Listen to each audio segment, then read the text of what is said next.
जमुना जी, जो कि कई दिन से डॉक्टर के चक्कर लगा चुकी थी, रिपोर्ट आने पर बताया कि उन्हें हाई लेवल की डायबिटीज है। उनका शुगर बहुत ज़्यादा बढ़ा हुआ है, जिसकी वजह से कुछ दिन से बीमार हो रही थी।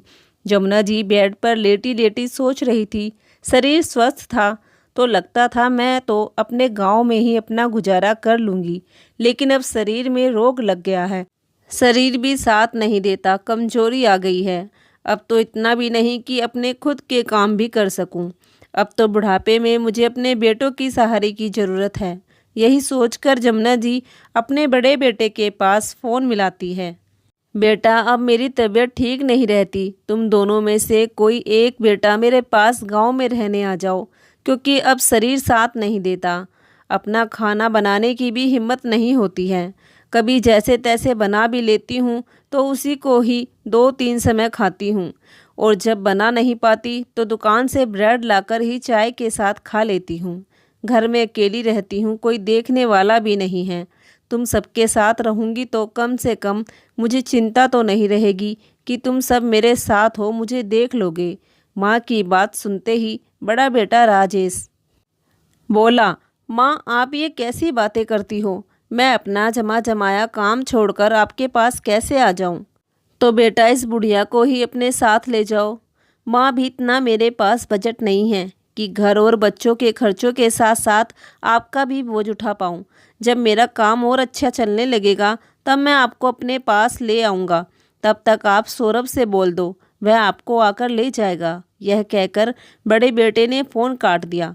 बेटे की बात सुनकर जमुना जी ने दुखी मन से छोटे बेटे के पास फ़ोन किया। जमुना जी बोली, बेटा मेरी तबीयत ठीक नहीं है, डॉक्टर ने शुगर बताया है, बहुत कमजोरी आ रही है। अब तो इतना भी नहीं हो पाता मुझे कि मैं अपना खुद के काम कर लूँ। तुम तो शहर में रहते हो तो मुझे भी वहाँ ले चलो। माँ की बात सुनकर छोटा बेटा सौरभ बोला, माँ मैं आपको यहाँ ले आता, लेकिन आपकी फिर यहाँ सेवा कौन करेगा? मैं और तुम्हारी बहू तो सुबह सुबह काम पर निकल जाते हैं, और इतनी मेरी कमाई नहीं है कि मैं तुम्हारी देखभाल के लिए कोई मेड रखूं। बाहर रहकर खर्चे ही इतने हो जाते हैं, सब चीज़ मोल की लेनी पड़ती है। तो बेटा यहाँ गांव में आकर रह लो, तुम्हारा अपना ही घर है, तुम्हारे सहारे मेरा भी जीवन कट जाएगा। माँ आप भी कैसी बातें करते हैं? अब शहर को छोड़कर गांव में आकर बसे क्या? मेरे बच्चे तो वहाँ एक पल के लिए भी नहीं रह पाएंगे। वहाँ किसी चीज़ की भी फैसिलिटी नहीं, और अब तो मैं भी कई सालों से बाहर रह रहा हूँ, तो मेरा भी गांव में मन नहीं लगेगा। ठीक है बेटा, जैसी तुम्हारी इच्छा, जमुना जी रूंधे हुए गले से बोली और फ़ोन काट दिया। जमुना जी के पति को गए हुए 8 साल हो गए थे, और उनके दोनों बेटे भी 8 साल से घर से बाहर निकले हुए थे। पहले पढ़ाई के लिए बाहर निकल गए और फिर नौकरी लग गई तो घर लौटकर आए ही नहीं। तब जमुना जी भी ठीक ठाक थी, तब इतनी बीमार नहीं रहती थी, घर के सारे काम धाम कर लेती थी, इसलिए कभी बच्चों के पास जाने के बारे में सोचा ही नहीं। लेकिन अब उनकी तबीयत ठीक नहीं रहती है, इसलिए जमुना जी चाह रही थी कि बेटा बहू उनके पास आकर रहे। लेकिन बेटा बहू ना तो माँ के पास आकर रहना चाहते हैं और ना ही उसे अपने पास रखना चाहते हैं। उन्हें अपनी बूढ़ी माँ की जरा सी भी परवाह नहीं है। दोनों बेटों की बात सुनकर आज जमुना जी का दिल बहुत दुखी था। धीरे धीरे 2-3 महीने बीत गए। एक दिन अचानक जमुना जी की तबीयत ज़्यादा खराब हो गई। अब तो वह चलने फिरने से भी मोहताज हो गई थी। ना चाहकर भी उन्हें बेटे के पास फ़ोन करना पड़ा। जब जमुना जी ने अपने बड़े बेटे राजेश से बताया कि मेरी तबीयत ज़्यादा ही ख़राब है, तो राजेश बोला, ठीक है माँ, अगर तुम मेरे पास यहाँ आकर रहना चाहती हो तो आ जाओ, पर तुम्हारी बहू की एक शर्त है। वह कह रही है कि तुम अपनी माँ को यहाँ ज़रूर बुला लो, लेकिन पड़ोस में ही उनके लिए एक कमरा खरीद कर उन्हें रखोगे। मैं तुम्हारी माँ को अपने साथ इस घर में नहीं रखूँगी। मेरे बच्चे इंग्लिश मीडियम स्कूल में पढ़ते हैं, और तुम्हारी माँ तो बिल्कुल गांव की भाषा बोलती है। तुम्हारी माँ के साथ रहकर मेरे बच्चे भी गांव की भाषा बोलेंगे और सीख जाएंगे। मैं ये नहीं चाहती हूँ कि कल को मेरे बच्चे गांव की भाषा बोले, गांव के तौर तरीकों को सीखे। मेरी पत्नी आपको अपने साथ रखने के लिए तैयार नहीं है, और माँ इसमें वैसे गलत भी कुछ नहीं है। आपके यहाँ आने से बच्चों पर तो असर पड़ेगा ही ना। बेटे की बातें सुनकर जमुना जी की आंखों में आंसू आ गए। उन्होंने बिना कुछ बोले ही फ़ोन रख दिया। बड़े बेटे की ऐसी कड़वी बात सुनने के बाद जमुना जी ने छोटे बेटे के पास फ़ोन नहीं किया, क्योंकि उसने तो पहले ही बोल दिया था कि मेरी सेवा करने के लिए उनके पास समय नहीं है। तो वो और उसकी पत्नी जॉब करते हैं। अब इस बुढ़िया के लिए किसी के पास ना तो पैसा है और ना ही समय है। क्या इस दिन के लिए ही दो दो बेटे पैदा किए थे कि आज बुढ़ापे में उनका एक भी बेटा ना तो उनके पास आने के लिए तैयार है और ना ही उनको अपने पास बुलाने के लिए तैयार है। क्या हो गया है आजकल के बच्चों को, यही सब सोचते हुए जमुना जी अतीत में चली गई।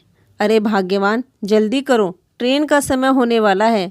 बेटे के मुंह में इतनी भी अंधी मत हो जो ट्रेन ही छूट जाए। पता नहीं कब से किचन में घुसी हो, कितने दिनों के लिए खाना बनाकर दे रही हो अपने बेटे को।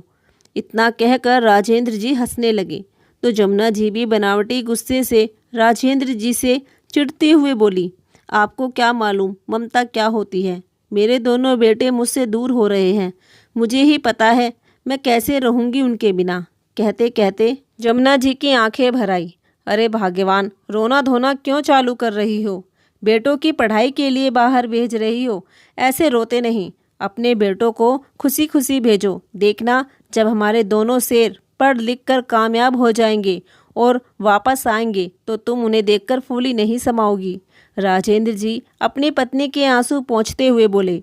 जमुना जी और राजेंद्र जी ने अपने दोनों बेटों को शहर में पढ़ाई करने के लिए भेज दिया। तब से लेकर आज तक उनके बेटे शहर के होकर रह गए। दोनों बेटों ने पढ़ाई पूरी होने से पहले तक जब भी पैसों की ज़रूरत पड़ी अपने माता पिता से संपर्क रखा। जब जब बेटों ने पैसों की मांग की तो जमुना जी ने उनके लिए तुरंत पैसे हाजिर किए। लेकिन जैसे ही बड़े बेटे की नौकरी लगी तो पसंद की शादी कर ली और माता पिता को पूछना भी जरूरी नहीं समझा। बड़े भाई को देखा देखी छोटे भाई ने भी अपनी पसंद की शादी कर ली। अब दोनों बेटे शादीशुदा थे और अपने पैरों पर खड़े हो गए थे तो दोनों अपनी मनमानी करने लगे। माता पिता के लिए तो उनके दिल में कोई जगह नहीं बची। दोनों बेटों ने माँ बाप को दूध से मक्खी की तरह निकाल कर फेंक दिया। राजेंद्र जी को अपने बेटों पर बड़ा गुरूर था, लेकिन वह गुरूर उनका आंसू में बह निकला। एक दिन अचानक दिल का दौरा पड़ने के कारण राजेंद्र जी जमुना जी को अकेला छोड़कर इस दुनिया से चले गए। अब कई सालों से जमुना जी अपने बचे कुचे दिन अकेले काट रही थी। आज वह चलने फिरने से भी मोहताज है। जब बेटे नहीं आए तो पड़ोसियों ने मिलकर जमुना जी को सरकारी अस्पताल में भर्ती करवाया। उनके दोनों बेटों को फ़ोन किया। जब पड़ोसियों ने बताया कि तुम्हारी माँ की हालत ज़्यादा खराब है, पता नहीं बच भी पाएगी या नहीं। इतना सुनने के बाद भी दोनों बेटों ने आना जरूरी नहीं समझा। कई दिन तक जमुना जी अस्पताल में भर्ती रही। वह ना तो कुछ खाती और ना ही पीती। बराबर उनकी आंखों से आंसू निकलते रहते। हर समय बेटों को याद करती रहती, लेकिन कोई भी बेटा उनसे मिलने नहीं आया। अब जमुना जी को अपनी तबीयत को देखकर लग रहा था कि वह बचेगी नहीं। अब वह बार बार पूछती रहती कि मेरे बेटे आ गए या नहीं। राजेंद्र जी के पड़ोसी मित्र घनश्याम और उनकी पत्नी रेखा जमुना जी के पास वहीं थे। जमुना जी, वो लोग अभी तो नहीं आए, तुम चिंता मत करो, वो जल्दी ही आ जाएंगे। बेटों का इंतजार करते करते जमुना जी की आंखें बूढ़ी हो गई। जमुना जी ने राजेंद्र जी के मित्र से बोली कि तुम मेरे बेटों के नाम एक चिट्ठी लिख दो। पता नहीं जब तक वह आएंगे मैं रहूंगी या नहीं। भाभी जी, ऐसी बात क्यों कर रही हो? आपको कुछ नहीं होगा, आप जल्दी ठीक हो जाओगी और आपके बेटे भी रास्ते में आ रहे होंगे। नहीं, वह मेरे जीते जी नहीं आएंगे, लेकिन मेरे मरने के बाद हक लेने ज़रूर आएंगे।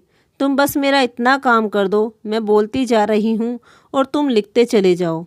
अब इंतजार करने पर भी जमुना जी के बेटे नहीं आए और बेचारी जमुना जी इस दुनिया को छोड़कर चली गई।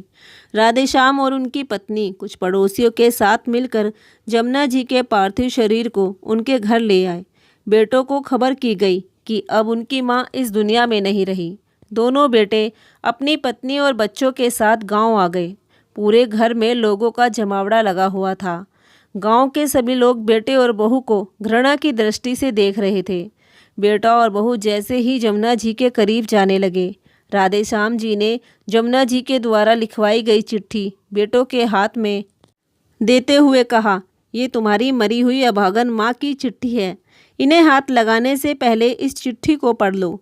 जब बेटों ने चिट्ठी पढ़ी तो दोनों हक्के बक्के एक दूसरे के मुंह को ताकने लगे कि ये माँ ने क्या कर दिया। उस चिट्ठी को पढ़कर बहुओं की भी आंखें फटी की फटी रह गई, क्योंकि चिट्ठी में लिखा था, मेरे स्वार्थी बच्चों, मुझे पता है मेरे जीते जी तो तुम नहीं आओगे, लेकिन मेरे मरने के बाद गांव और समाज को दिखाने के लिए तुम जरूर आओगे। जब मुझे तुम्हारी ज़रूरत थी तो तुम दोनों में से कोई सा भी नहीं आया। कोई सी ने भी बेटे होने का फ़र्ज नहीं निभाया। 8 साल से जो दुख और कष्ट मैं अकेले झेल रही थी, शायद उन्हें तो मैं भगवान के पास जाकर भी ना भूल पाऊंगी। मेरे मरने के बाद तुम दोनों में से कोई सा भी मुझे हाथ तक नहीं लगाएगा।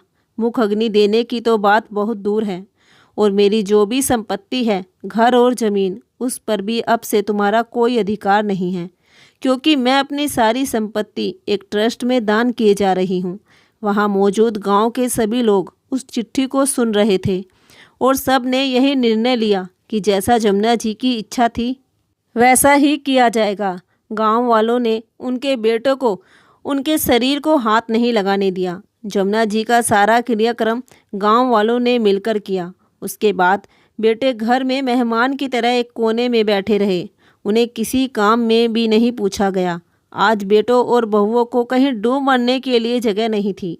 गांव वालों ने भी उन्हें ऐसी ऐसी खरी खोटी सुनाई कि दोनों बेटे अपनी पत्नी और बच्चों को लेकर वापस शहर चले गए। दोस्तों, एक माँ अपने बच्चों को 9 महीने तक कोख में रखती है, उन्हें पाल पोस कर बड़ा करती है, लेकिन वही बच्चे जब बड़े हो जाते हैं तो माँ बाप को अकेला मरने के लिए छोड़कर चले जाते हैं। दोस्तों, ऐसी संतान से तो निसंतान होना अच्छा है। दोस्तों, अगर आपको ये कहानी थोड़ी सी भी पसंद आई हो तो प्लीज़ कहानी को लाइक और चैनल को सब्सक्राइब जरूर कर लीजिए। धन्यवाद।